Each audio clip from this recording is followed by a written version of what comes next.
வணக்கம். 5 மணி செய்திகளை வழங்குவதற்காக நான் சிவரஞ்சனி. முதலில் தலைப்புச் செய்திகளை பார்க்கலாம். திருச்செந்தூர் கோயில் யானை தெய்வானை மிதித்து 2 பேர் உயிரிழப்பு. யானை பாகன் மற்றும் உறவினர் சம்பவ இடத்திலேயே உயிரிழந்த பரிதாபம்.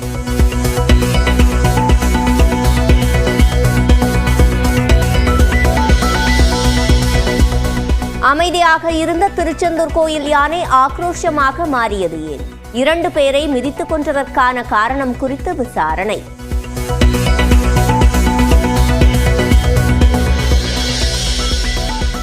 மணிப்பூரின் ஜிப்ரோம் மாவட்டத்தில் வன்முறைக்கு எதிராக போராடியோர் மீது துப்பாக்கிச் சூடு. ஒருவர் உயிரிழந்த நிலையில் மற்றொருவர் காயம்.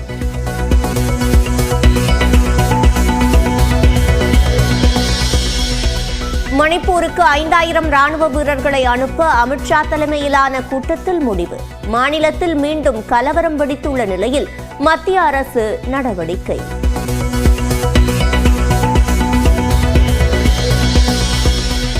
மணிப்பூர் தலைநகர் இம்பாலில் பள்ளி கல்லூரிகளுக்கு நாளை வரை விடுமுறை அறிவிப்பு. வன்முறை காரணமாக ஊரடங்கு அமலில் உள்ளதால் மாநில அரசு நடவடிக்கை.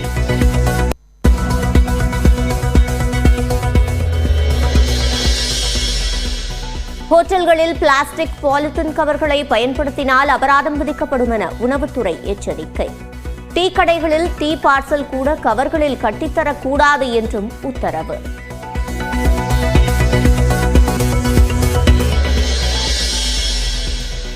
மக்கள் எதிர்ப்பு தெரிவித்தால் மதுக்கடையை மாற்ற வேண்டும். குத்தகை காலம் முடிந்துவிட்டாலும் மதுக்கடையை காலி செய்ய வேண்டும் எனவும் டாஸ்மாக் நிர்வாக இயக்குநருக்கு சென்னை உயர்நீதிமன்றம் உத்தரவு.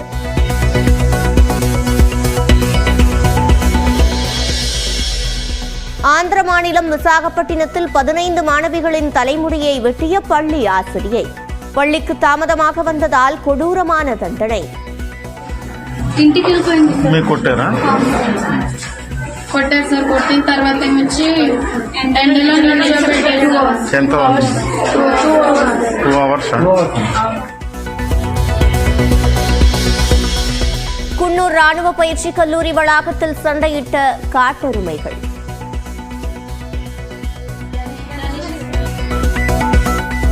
ராணுவ வீரர்கள் விலக்கிவிட முயன்ற போதும் கண்டு கொள்ளாமல் மோதிக்கொண்டனர். சபரிமலையிலிருந்து ஆந்திரா சென்ற வாகனத்தின் டயர் வெடித்து சரக்கு வாகனம் மீது மோதி விபத்து. காரில் இருந்த 2 சிறுவர்கள், ஓட்டுநர் உள்பட 6 பேர் காயங்களுடன் மருத்துவமனையில் அனுமதி.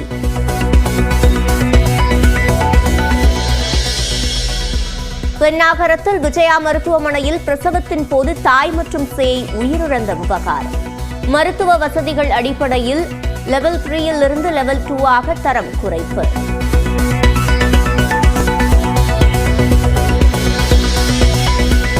பத்து 12ஆம் வகுப்புகளுக்கும் ஆன்லைன் வகுப்புகள் நடத்துவது உடனே முடிவெடுக்க வேண்டும். காற்று மாசு குறித்த வழக்கில் டெல்லி, உத்தரப்பிரதேசம், ஹரியானா மாநிலங்களுக்கு உச்சநீதிமன்றம் உத்தரவு. மத்திய பிரதேசத்தில் இருந்து வந்த ரயிலில் சிக்கன் ரைஸ் வாங்கி சாப்பிட்டதால் உடல்நலக் குறைவு. சென்னை திரும்பிய நிலையில் உயிரிழந்த கூடைப்பந்து வீராங்கனை.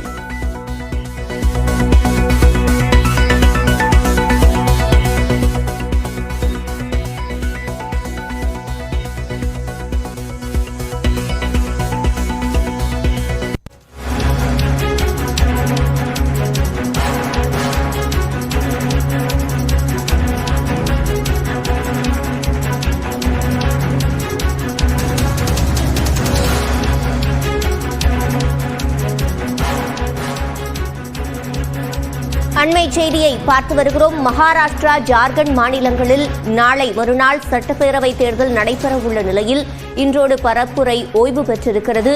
இது தொடர்பான கூடுதல் விவரங்களை செய்தியாளர் சுசித்ராவிடம் கேட்கலாம். சுசித்ரா, முழுமையான விவரங்கள். மகாராஷ்டிரா மாநிலத்தினுடைய சட்டப்பேரவை தேர்தல் வரும் 20ஆம் தேதி நடைபெற உள்ள நிலையில் தற்போது அதற்கான பரப்புரையினுடைய அந்த பரப்புரையானது அதிகாரப்பூர்வமாக ஓய்வெடுத்துள்ளது. மகாராஷ்டிராவுடைய தேர்தலோடு ஜார்க்கண்ட் மாநிலத்தினுடைய 2வது கட்ட தேர்தலும் நடைபெற உள்ளதால் அங்கும் பரப்புரையானது பாஜக, காங்கிரஸ் மற்றும் பிராந்திய கட்சிகள் சார்பாக செய்யப்பட்டு வந்த நிலையில் தற்போது 5 மணியுடன் அந்த பரப்புரை என்பது அதிகாரப்பூர்வமாக ஓய்வு பெற்றுள்ளது. இது முக்கியமாக பார்க்கப்படுகிறது. 2 பக்கங்களும் மிக முக்கியமாக பாஜக மற்றும் அதற்கு எதிராக இந்தியா கூட்டணியுடைய கட்சிகள் ஜார்க்கண்ட் மற்றும் மகாராஷ்டிராவில் களத்தில் இருக்கும் நிலையில் அதற்கான ஒரு மும்முனைப்புடன் ஒரு பரப்புரையில் 2 கட்சிகளுமே ஈடுபட்டு முக்கியமாக பார்க்கப்படுகிறது. பாஜக மற்றும் காங்கிரசுடைய மூத்த தலைவர்களும் நேரடியாகவே சென்று பல்வேறு அரசியல் பிரச்சாரங்களிலும் பேரணிகளிலும் ஈடுபட்டது குறிப்பிடத்தக்கது. மிக முக்கியமாக மகாராஷ்டிராவை பொறுத்தளவில் ஒரே கட்டமாக தேர்தல் நடைபெற உள்ளது மிக முக்கியமாக பார்க்கப்படுகிறது. அதே சமயம் ஜார்க்கண்டை பொறுத்தளவில் ஏற்கனவே 42 தொகுதிகளுக்கான தேர்தலானது முடிவடைந்த நிலையில் மீதம் இருக்கும் 38 தொகுதிகளுக்கான தேர்தல் என்பது வரும் 20ஆம் தேதி மகாராஷ்டிராவுடைய தேர்தலோடு இணைத்து நடைபெற உள்ளது. அவை மட்டுமல்லாமல் ஒரு சில மாநிலங்களில் நிலுவையில் இருக்கும் மீதமுள்ள அந்த ஒரு இடைத்தேர்தலும் 20ஆம் தேதி நடைபெற உள்ளதால் அதிகாரப்பூர்வ பரப்புரை இன்று 5 மணியுடன் அதிகாரப்பூர்வமாக ஓய்வு பெற்றுள்ளது. இந்த அனைத்து தேர்தலுக்குமான வாக்கு எண்ணிக்கை என்பது வரும் 23ஆம் தேதி நடைபெறும் என்ற ஒரு அதிகாரப்பூர்வ அறிவிப்பையும் தேர்தல் ஆணையம் வெளியிட்டுள்ளது. சிவரஞ்சனி, விவரங்களை வழங்கியமைக்கு நன்றி சுசித்ரா.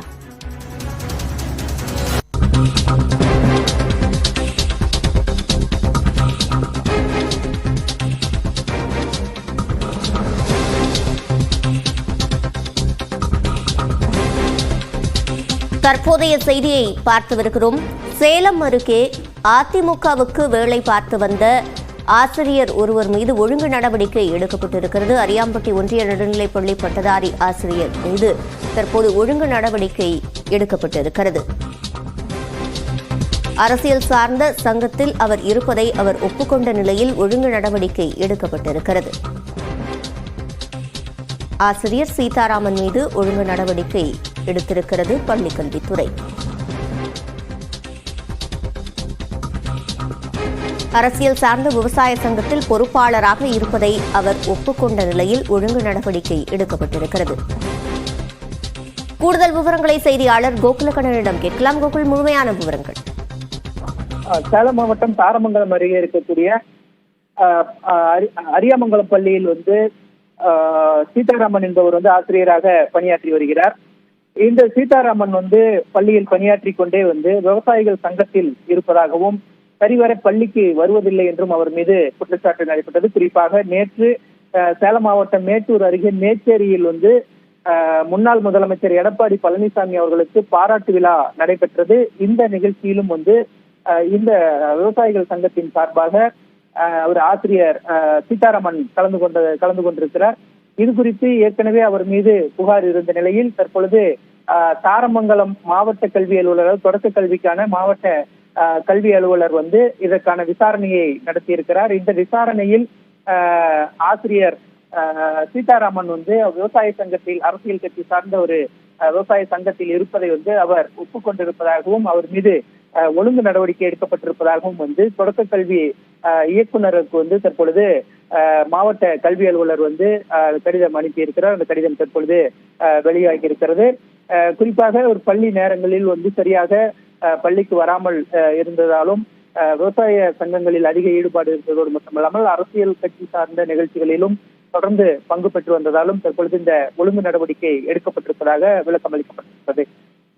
விவரங்களை வழங்கியமைக்கு நன்றி கோகுலகண்ணன்.